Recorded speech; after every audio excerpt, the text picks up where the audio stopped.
Zakaj takšen humanitarni podvig? Ja, zato ker sem se odločil pri sebi, da v bistvu se preizkusim, če zmorem to preplavati, oziroma sem odločen tudi, da bom. Potem sem pa v zvezi tega razmišljal, da bi izkoristil to priliko pa pokazal ljudem, da se da doseči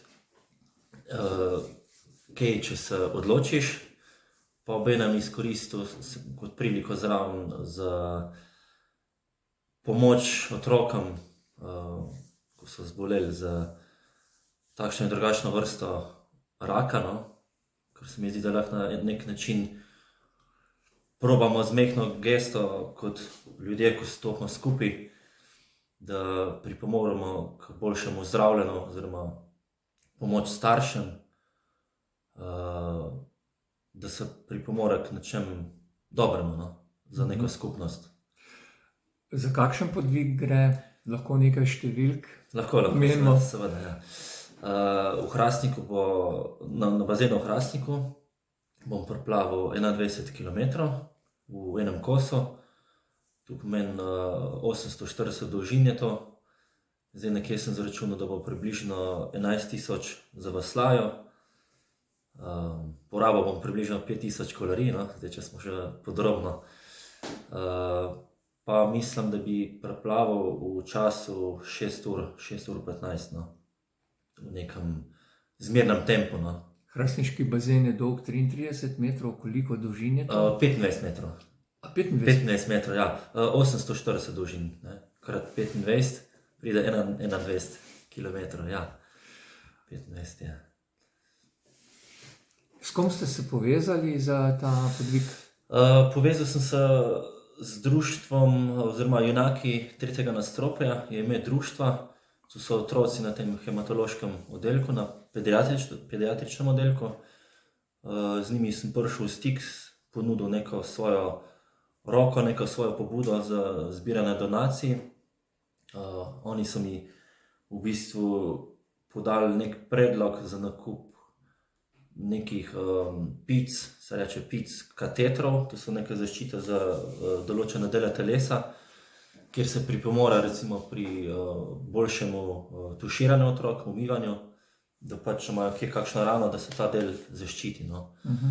Zdaj oni so v nabavi, so tudi ta razpis podali, neki so mislili en del kupiti v Sloveniji, ampak je predrago. So prišli v nabavo s tujino, pa nek predračun so mi poslali v zvezi teh katetrov v višini 1400 evrov, no. Tu je tudi cilj, ko bi ga probal doseči, oziroma če bo presežen, bo pa tako, v vsakem primeru bo društvo podalo neko končno mnenje, oziroma koliko je zbranih prispevkov oziroma donacij. Če bo viška denarja, seveda, se bojo pa uporabili za druge namene v zvezi zdravljenja otrok, pripomočkov, pomoč staršem, ne, ker tudi starši so zraven v tem, ne. Kako bo izgledal sam ta podvig? Je možno si ga ogledati? Ja, seveda. Kdaj?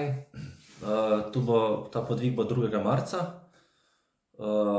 Ste vabljeni vsi v bistvu udeleženci, podporniki, vsi, ko se čutite, vsi, ko imate neko empatijo v sebi, ko podpirate otroke, zdravljenje, ko ste starši, ko ste športniki, vsi, ko me poznate, seveda, je možnost ta dogodek spremljati 2. marca, v času ob 2 se začne, pa računam tja do 8 zvečer, pol 9 približno, no.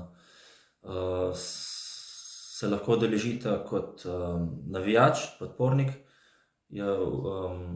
ali pa kot športnik oziroma kot soplavalec.